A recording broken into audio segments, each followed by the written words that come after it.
Alors nous avons donc notre équipe avec une belle page d'accueil. Avec cette page d'accueil nous permet d'avoir un visuel, une petite introduction, des ressources avec le système de gestion de projet en lien. Le premier cours est là, les devoirs seront là avec les fichiers. Donc tout ça se passe bien.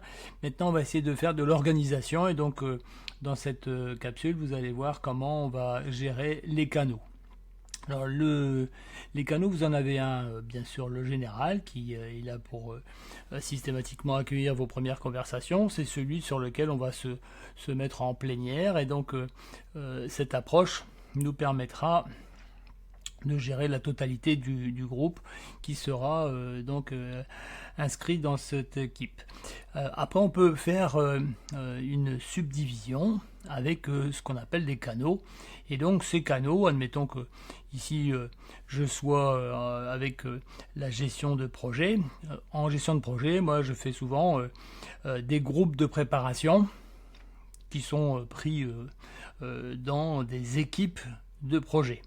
Alors, les équipes de projet, c'est quelque chose qui va servir à fournir en fin d'année, par exemple, un projet final.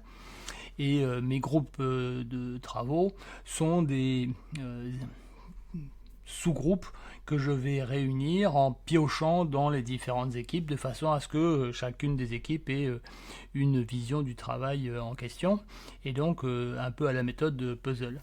Et donc je vais devoir faire ici des canaux. Alors ici c'est tout simple, vous allez dans les trois petits points qui prolongent le nom de votre équipe et vous avez un menu qui va vous permettre de ajouter un canal. On fait ajouter un canal, on lui donne son nom, donc ici je vais mettre groupe travail 01, prépa. Oui, voilà, ça c'est très bien. Et ici, vous allez voir qu'il y a un sélecteur très important. On ne peut pas revenir en arrière quand on l'a choisi. Ici, vous avez le standard, le groupe standard, c'est-à-dire où les portes seront ouvertes, les personnes pourront y venir et en sortir comme ils le veulent. C'est une salle privée, une salle publique, et donc tout le monde peut y aller.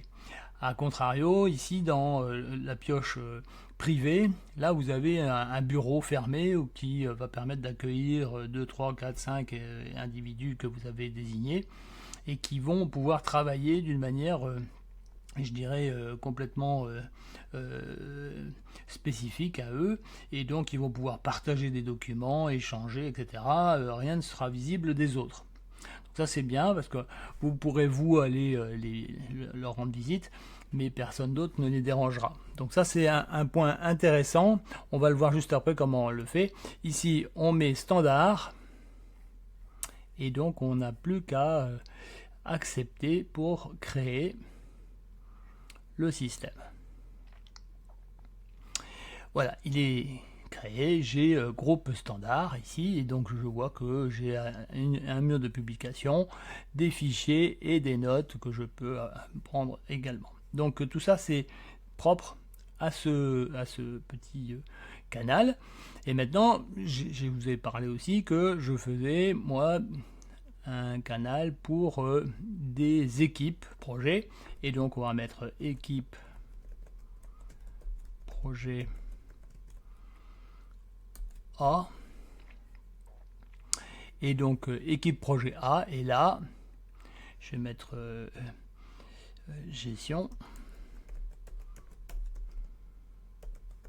de projet, et là je vais les mettre en privé, et donc vous allez voir quelle est l'apparence que ça va avoir. Donc privé, des membres spécifiques de l'équipe y ont accès. OK.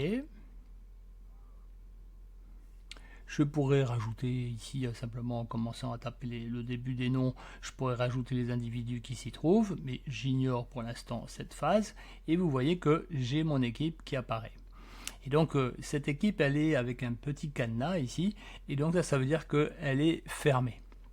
Moi je pourrais y aller en tant que prof, mais les autres étudiants ne pourront pas y venir, et même ne la verront même pas. D'accord? Donc ça c'est intéressant. vous avez toujours le fichier ici qui apparaît avec la petite publication également. D'accord? Donc on a géré nos éléments ici. On pourrait aussi faire par exemple soit des cours. S'il y a par exemple 3 profs qui partagent cette équipe, on pourrait avoir les cours du prof 1, les cours du prof 2 et les cours du prof 3. S'il n'y a qu'un seul prof, on peut aussi avoir une division par chapitre, par exemple, où on aurait par exemple la phase 1, la phase 2, la phase 3, la phase 4. Et donc, vous voyez qu'on peut avoir des sous-groupes en ce qui concerne la répartition et la ventilation des membres de cette équipe, ou alors on peut avoir aussi une organisation de canaux pour répartir la façon de travailler, d'enseigner et de partager. Et donc on pourrait avoir soit par prof, soit par chapitre si on n'a qu'un seul prof. D'accord ? Donc voilà un peu l'organisation, et c'est ce que je voulais partager avec vous dans cette capsule.